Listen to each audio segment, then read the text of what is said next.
Bonjour et de nouveau bienvenue à cette rencontre qui concerne le livre de Samuel et la méditation de ce chapitre 5 que nous allons aborder ensemble, une histoire un peu, vous allez voir, très abracadabrante du séjour de l'arche parmi les Philistins.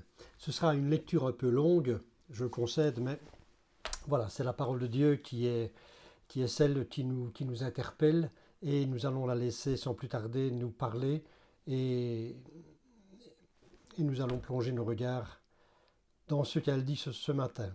Voilà, chapitre 5, nous lisons. Les Philistins prirent l'arche de Dieu et la transportèrent d'Ébenézer à Asdod. Après s'être emparés de l'arche de Dieu, les Philistins la firent entrer dans le temple de Dagon et la placèrent à côté de Dagon. Le lendemain, les Asdodiens se levèrent de bon matin et trouvèrent Dagon étendu le visage contre terre devant l'arche de l'Éternel. Ils prirent Dagon et le remirent à sa place. Le surlendemain, ils se levèrent de bon matin et trouvèrent de nouveau Dagon étendu le visage contre terre devant l'arche de l'Éternel.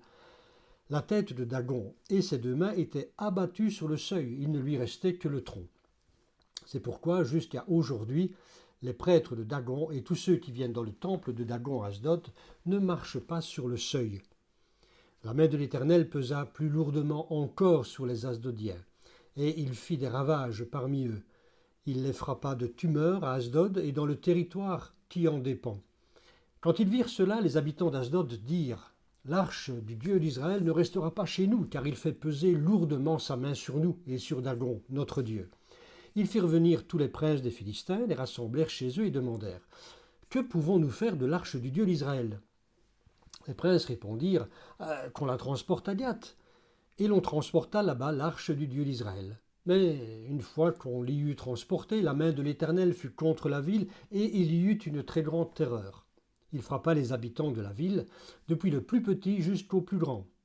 Et ils eurent une éruption de tumeurs. Alors ils envoyèrent l'arche de Dieu à Écron. Lorsque l'arche de Dieu entra dans Écron, les Écroniens poussèrent des cris en disant « On a transporté l'arche du Dieu d'Israël chez nous pour nous faire mourir, nous et notre peuple. » Ils firent venir tous les princes des Philistins, les rassemblèrent et dirent « Renvoyez l'arche du Dieu d'Israël, qu'elle retourne chez elle et qu'elle ne nous fasse pas mourir, nous et notre peuple. » En effet, dans toute la ville régnait une terreur mortelle.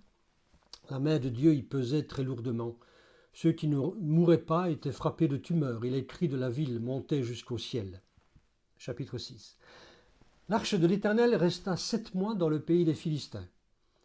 Les Philistins appelèrent les prêtres et les devins et dirent « Que pouvons-nous faire de l'arche de l'Éternel ? Faites-nous connaître de quelle manière nous devons la renvoyer chez elle. » Les hommes consultés répondirent « Si vous renvoyez l'arche du Dieu d'Israël, ne la renvoyez pas sans rien, mais faites à Dieu un sacrifice de culpabilité. Alors vous guérirez et vous saurez pourquoi sa main ne s'est pas retirée de vous. » Les Philistins dirent « Quelle offrande lui ferons-nous » Ils répondirent « Nous offrirons 5 tumeurs en or et 5 souris en or, d'après le nombre des princes des Philistins, car le même fléau vous a atteint, vous et vos princes. Faites des représentations de vos tumeurs, ainsi que des souris qui ravagent le pays, et rendez gloire au Dieu d'Israël. Peut-être cessera-t-il de faire lourdement peser sa main contre vous, contre vos dieux et contre votre pays. Pourquoi rendriez-vous votre cœur insensible comme les Égyptiens et le Pharaon l'ont fait ? Dieu est intervenu contre eux et ils ont dû laisser partir les Israélites. Maintenant, fabriquez un char tout neuf et prenez 2 vaches qui allaitent et n'ont jamais porté le joug. Attelez ces vaches au char et ramenez leurs petits à l'étable, afin qu'ils ne soient plus derrière elles. Vous prendrez l'arche de l'Éternel et vous la mettrez sur le char. Vous placerez à côté d'elle, dans un coffre, les objets d'or que vous donnez à l'Éternel en sacrifice de culpabilité. Puis vous la renverrez et elle partira. Suivez-la du regard. Si elle monte par le chemin de sa frontière vers Beth-Shemesh, cela signifie que c'est l'Éternel qui nous a fait ce grand mal. Sinon, nous saurons que ce n'est pas sa main qui nous a frappés, mais que cela nous est arrivé par hasard. C'est ce que firent ces hommes. Ils prirent 2 vaches qui allaitaient et les attelèrent au char, et ils enfermèrent les petits dans l'étable. Ils mirent sur le char l'arche de l'Éternel ainsi que le coffre avec les souris en or et les représentations de leurs tumeurs. les vaches prirent directement le chemin de Beth-Shemesh. Elles suivirent toujours la même route en mugissant, sans s'écarter à droite ou à gauche. Les princes des Philistins les suivirent jusqu'à la frontière de Beth-Shemesh. Voilà, une bonne lecture et peut-être des points d'interrogation que nous allons essayer d'élucider ensemble pour aller plus loin dans cette méditation. Donc il nous a dit au verset 1er que les Philistins prirent l'arche de Dieu et la transportèrent d'Ebenezer à Asdod. Asdod, c'est une ville des Philistins donc, qui est située près de la mer Méditerranée. Et ils ont donc pris cette arche et l'ont capturée, la déposant dans le temple où se trouvait Dagon. Dagon, c'était le dieu national des Philistins, signification qui, on pense, se rapproche du mot Poisson. Et c'est la raison pour laquelle souvent cette divinité est représentée par une tête et une poitrine humaine et une queue de poisson. Alors il y avait plusieurs temples qui étaient dédiés à Dagon, et peut-être vous souvenez-vous en Philistie, celui qui se trouvait à Gaza, et c'est là où Samson mourut, après avoir abattu en quelque sorte les colonnades du temple, tout s'est effondré, c'est là qu'il est mort d'ailleurs, vous trouvez l'histoire dans Juges, chapitre 16, le verset 23, Samson mourut dans ce temple qui était dédié à Dagon déjà à l'époque. Donc les Philistins vont faire rentrer dans le temple de Dagon l'arche et ils la placent à côté de Dagon. Alors c'était la pratique d'ailleurs commune de l'ancien Proche-Orient d'installer l'idole du pays vaincu dans le temple de son dieu. Ainsi on entreposait un dieu capturé dans le temple du dieu rival et cela était une forme de trophée. Alors on la déposa au pied, ou si on veut, on la déposa près de la queue, en quelque sorte, de Dagon, comme pour signifier que Dagon était vainqueur et qu'il avait la supériorité sur l'autre dieu qui avait été vaincu et représenté par l'arche. Alors, on peut se dire, mais l'arche qui est symbole de la gloire de Dieu, qui est captive aux mains des ennemis de son peuple.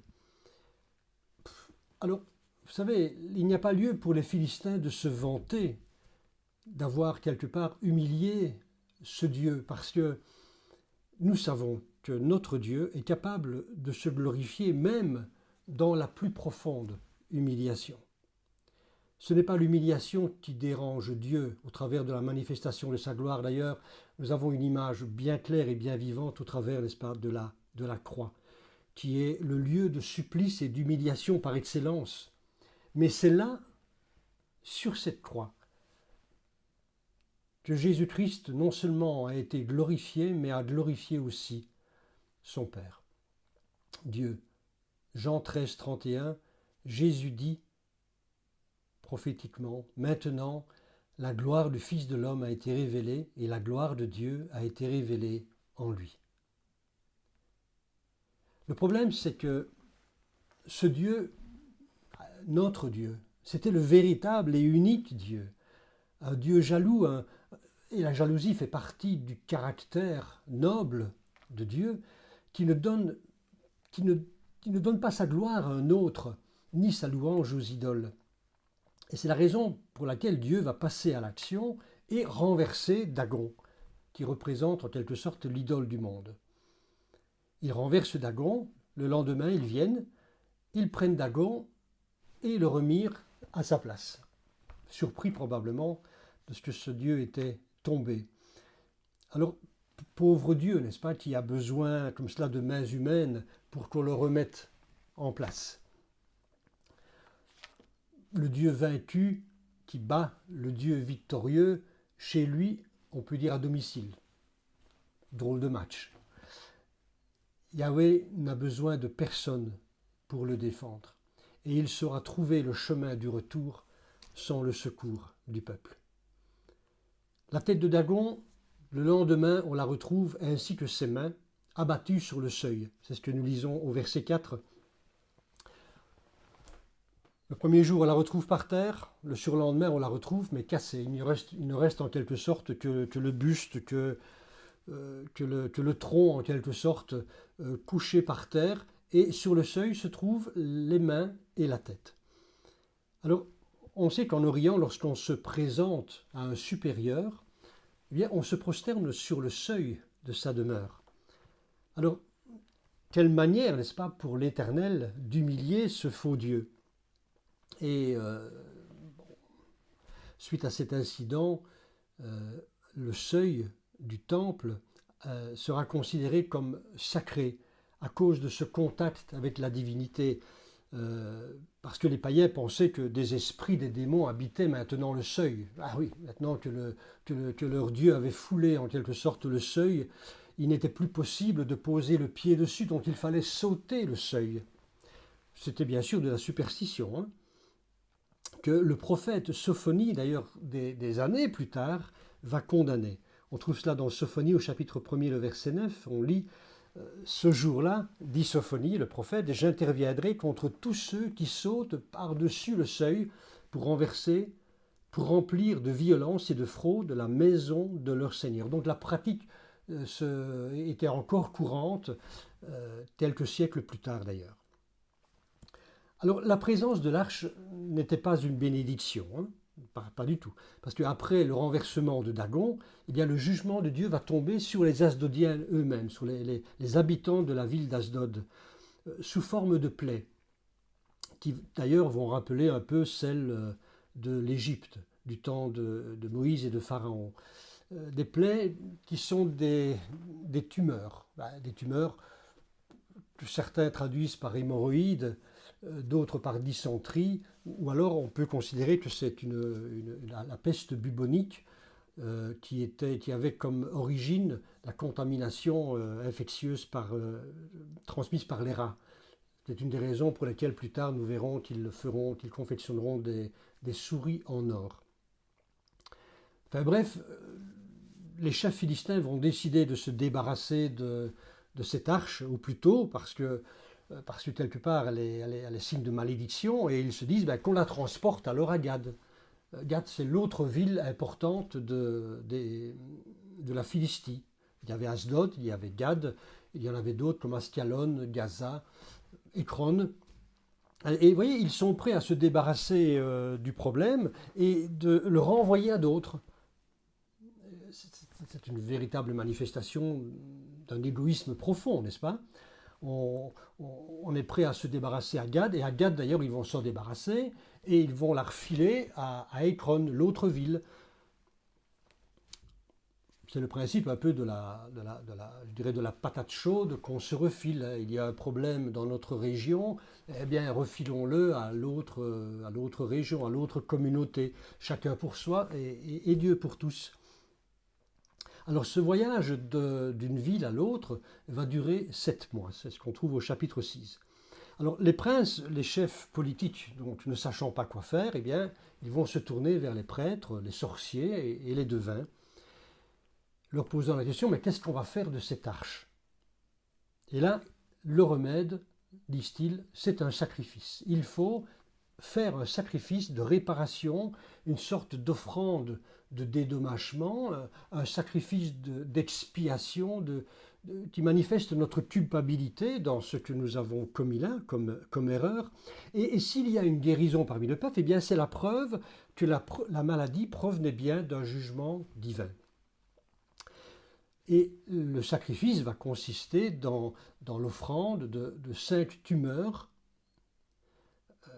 et de 5 souris, peut-être, comme je le disais tout à l'heure, symbole des rats qui seraient à l'origine de la peste bubonique, en quelque sorte. 5 comme les 5 villes importantes, principales de Philistie. Et c'était la coutume dans l'Antiquité païenne d'offrir à la divinité une image du mal dont on avait été délivré. Et vous savez, c'est un usage que l'on retrouve aussi dans l'Église catholique, sous la forme de ce qu'on appelle les ex-voto.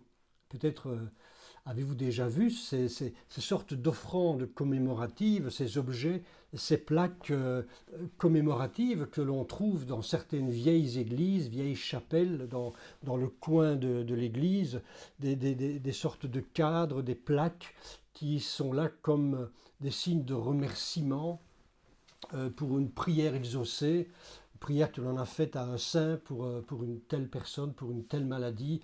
Il y a eu exaucement, il y a eu réponse, il y a eu guérison, et là on offre un petit cadeau à ce saint ou à Dieu en quelque sorte au travers de ces plaques qui commémorent la guérison d'un membre de la famille, etc. Voilà, ce sont des ex-voto. Alors pour renvoyer le coffre en Israël, on ne va pas le renvoyer à vide, donc on va fabriquer un char tout neuf et on va donc, pour transporter l'arche et les sacrifices, et on va y atteler 2 vaches. Alors, on peut se poser la question, mais pourquoi 2 vaches qui allaitent? On les met donc on les met devant pour tirer le char, et les petits sont laissés à l'étable.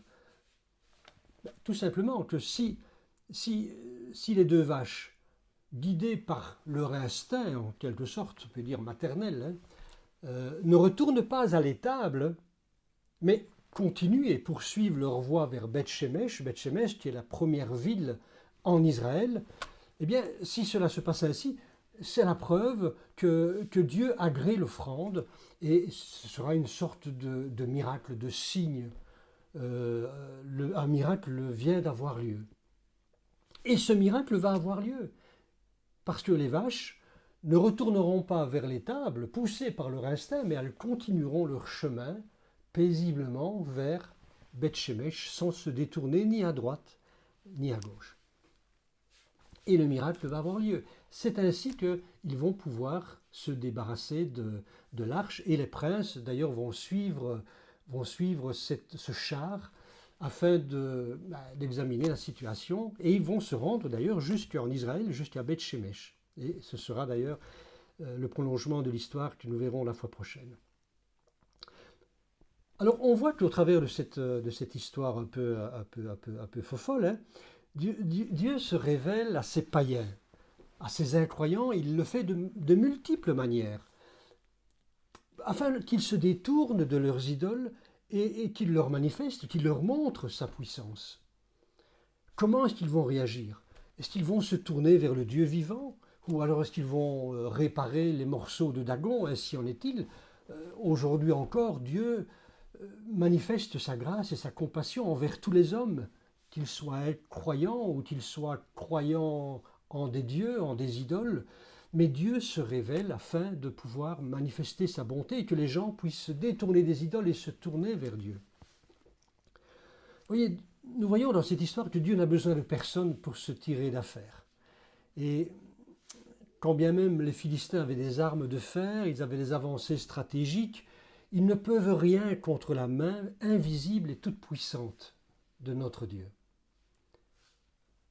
Dieu juge l'idolâtrie sans aucune concession, et il ne permet à rien ni à personne de trôner à ses côtés. Dieu est un Dieu jaloux. C'est une de ses caractéristiques importantes, et parce qu'il est jaloux, il ne permettra à personne de partager sa gloire. Elle lui appartient à lui seul. Alors, au travers de cette histoire que nous venons de lire ensemble et de raconter, on pourrait avoir un certain sourire un peu condescendant, hein, un petit peu, voire même moqueur, hein, pour toutes ces pratiques qui sont d'un autre âge, que quelque part on considère un peu comme étant enfantine, hein, considéré, on saute par-dessus le seuil pour ne pas froisser Dagon, parce que ce seuil on le considère comme sacré, puisque c'est là que ses mains et sa tête ont reposé à un moment donné. C'est un peu bête. Notez que éviter de passer sous une échelle, ou encore se méfier du vendredi 13, qui est soit porteur de chance ou de malchance. Je ne sais pas si c'est plus intelligent pour la cause. Tous ces ex-voto que l'on voit dans cette histoire, donc ces offrandes commémoratives, ben, que peut-être certains pratiquent encore, offrir au Dieu des sacrifices en signe de remerciement, la mise des dieux à l'épreuve par tirage au sort, ce sont aussi des pratiques que nous voyons dans cette histoire, les arts divinatoires, la prédiction de l'avenir. Attention à ne pas confondre avec la prophétie, avec le don de connaissance. Je parle d'une prédiction à l'emporte-pièce. On prédit l'avenir et on rencontre des cartomanciennes, des liseuses de bonne aventure, liseurs de bonne aventure. Voilà, ce sont toutes ces pratiques liées à des croyances païennes, superstitieuses. C'était des pratiques qui étaient interdites, bien sûr, par la loi de Moïse. Pourtant, souvenons-nous, peu de temps auparavant, nous lisions par rapport à l'arche, porteuse qui portait chance, hein, c'est un peu ce que d'ailleurs la femme de Phiné, qui était une excellente Israélite, hein, elle pensait que l'arche seule, ce meuble détenait la gloire de Dieu et quelque part il y avait tout un pouvoir dans ce meuble. C'était aussi des pratiques superstitieuses d'un autre âge. Alors, qu'en est-il aujourd'hui? Vous savez, il y a beaucoup de croyants et de chrétiens qui aujourd'hui encore s'attachent à des rituels pensant que cela serait d'un bon présage et que cela plairait à Dieu. Lorsque nous donnons la dîme à Dieu dans l'intention d'être bénis financièrement en retour, est-ce que ce n'est pas une transaction que l'on fait avec Dieu? Je donne à Dieu et je pense que Dieu donnera en retour. Pensez par exemple que laisser sa Bible ouverte lui sera favorable, avoir sa Bible avec soi un peu comme un porte-bonheur, un talisman, un gris-gris que l'on porte un peu comme un crucifix. Hein. Ce sont des symboles de la présence de Dieu. Et quelque part on s'y attache. Et si on ne le fait pas, alors il y a des risques.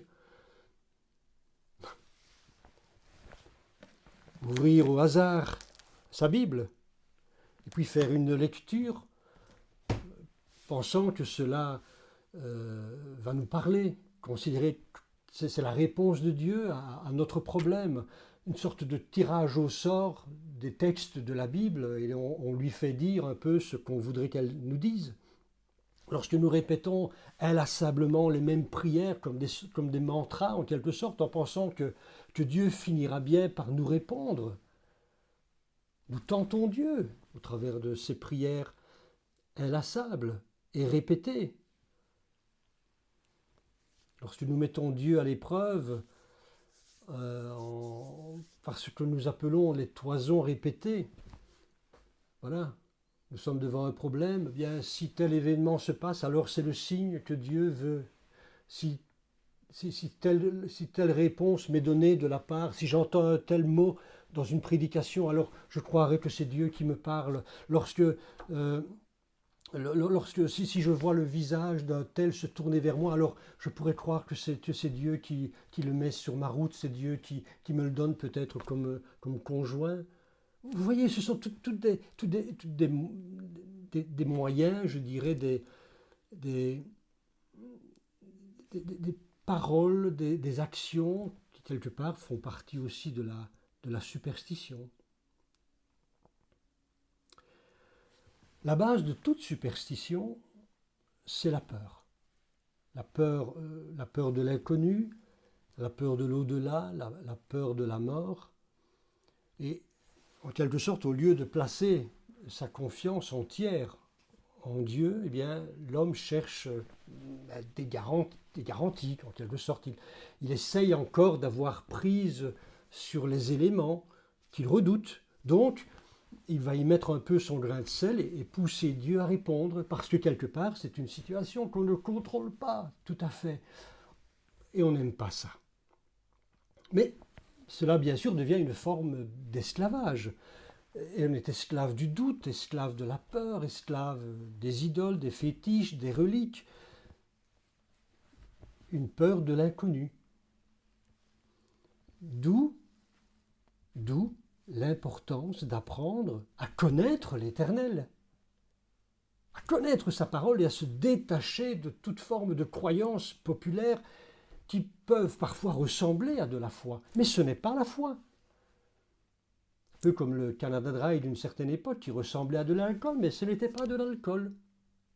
Il y a comme cela des croyances, des sortes de superstitions qui ressemblent fort à de la foi, à des pratiques chrétiennes, mais ce ne sont pas des pratiques que Dieu autorise.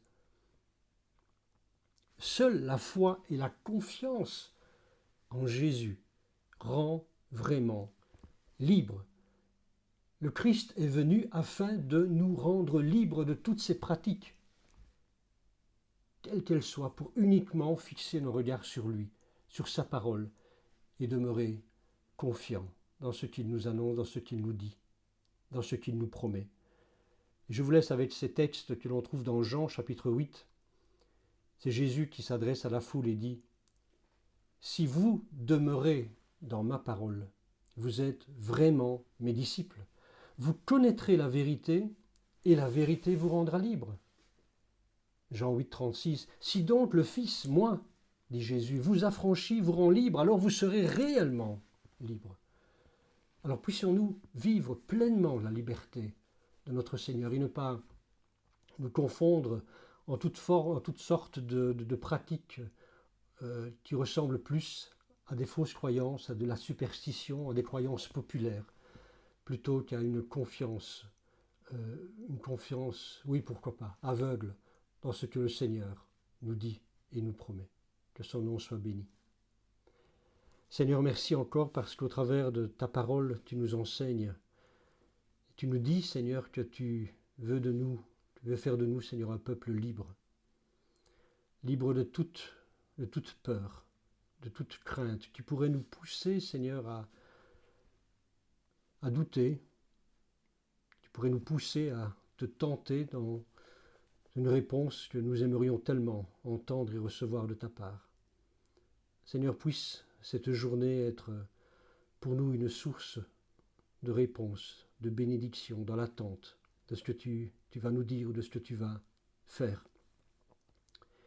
Te remettons, Seigneur, toutes choses, et nos vies, par Jésus-Christ et dans le nom de Jésus-Christ. Amen. Sois béni, Seigneur. Voilà, bien-aimés. Voilà, soyez attentifs à ces paroles, relisez-les et à la prochaine rencontre. Soyez bénis.